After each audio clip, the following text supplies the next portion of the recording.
Vatsalabroiskaan ei näy mitään selittävää. PVK:ssa tosin hieman anemiaa, hemoglobiini 115. Pitäisikö sittenkin tehdä se raskaustesti?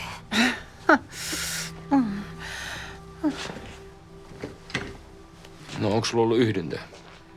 Ei. Nyt taas sattuu. Nyt mennään takaisin. En jää tänne. No ethän sä nyt tommosessa kunnossa voi kotiin lähteä. Tää on vaan jotain lihaskramppeja.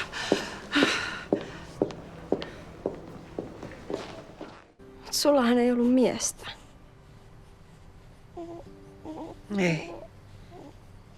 Ei omaa. Siis mitä? Mulla oli keväällä pieni suhde. Kenen kanssa? Sen Timon. Sehän on naimisissa. Siis se on evankelista. En mä voinut uskoa, että mä tulisin raskaaksi. Tän ikäisenä. Siis senkö lapsi toi on?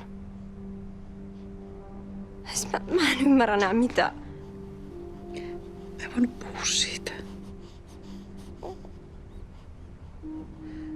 Mä en halunnut olla avioliiton rikkoja ja...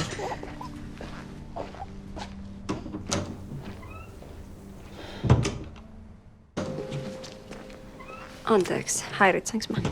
Ei ollenkaan, nythän on vierailuaika.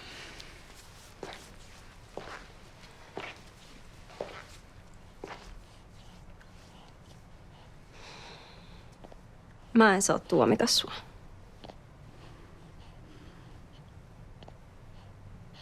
Anteeksi.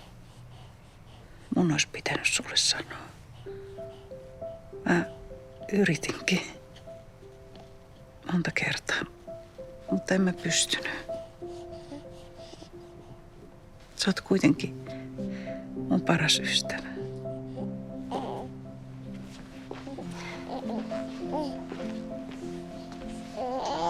Voi pientä.